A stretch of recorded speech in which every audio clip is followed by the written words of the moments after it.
चलिए दोस्तों बात करते हैं इस एक और नई क्वेश्चन के बारे में। इस क्वेश्चन में एग्जामिनर ने कहा in an election there were only two candidates, the losing candidate got 48% of the total votes, his rival got 6,000 more vote and he won by a margin of 3% votes of invalid votes.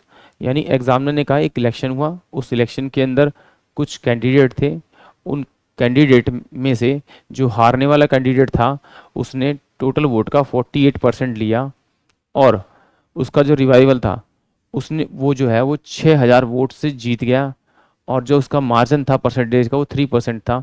तो examiner पूछ रहा है कि इस बीच में जो invalid votes थी वो कितनी थी।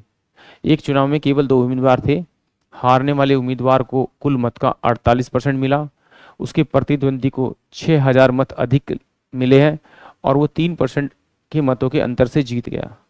तो चलिए आइए सॉल्व करते हैं। अब मान लेते हैं कि भाई ठीक है, टोटल जो वोटर्स थे वो मेरे पास में 100 थे, यानी वोट डली थी 100 थी, बट जो हारने वाला कैंडिडेट है उसने कितना लिया आपका 48%, यानी 48 वोट लिए इसने। टोटल कितनी वोट लिए? 48 वोट लिए। अब जो जीतने वाला कैंडिडेट है इसने से 3% ज़्यादा वोट लिए, तो इसका 3% ज़्यादा लिया, तो पहले इसका कितना था? ये 48% था, उसमें आप 3% जोड़ देंगे आप, तो कितना हो जाएगा आपका? ये 51%, यानी कि इसने टोटल वोट का 51 वोट्स लिया होगा। इन दोनों का जो अंतर करेंगे, इन दोनों का अंतर करेंगे तो अंतर मेरे पास में 3 आ रहा है, और इन दोनों का अगर समीशन करेंगे, जोड़ेंगे, तो मेरे पास कितना आ रहा है? 99 आ रहा है भाई, जबकि ये तो 100 है और ये है कितना? 99। तो इसका मतलब इसके बीच का जो डिफरेंस होगा वो 1 वोट का, वो क्या होगा? इनवैलिड, वो इनवैलिड वोट का होगा।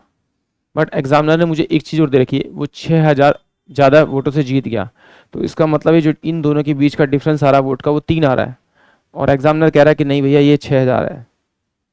तो इस 3 को किससे मल्टीप्लाई करोगे? 6,000 में। नहीं समझ में आएगा तो इसको इससे डिवाइड कर दीजिए, और नहीं तो आप इतना तो कर ही सकते हैं कि 2,000 से मल्टीप्लाई कर 6,000 बनेगा।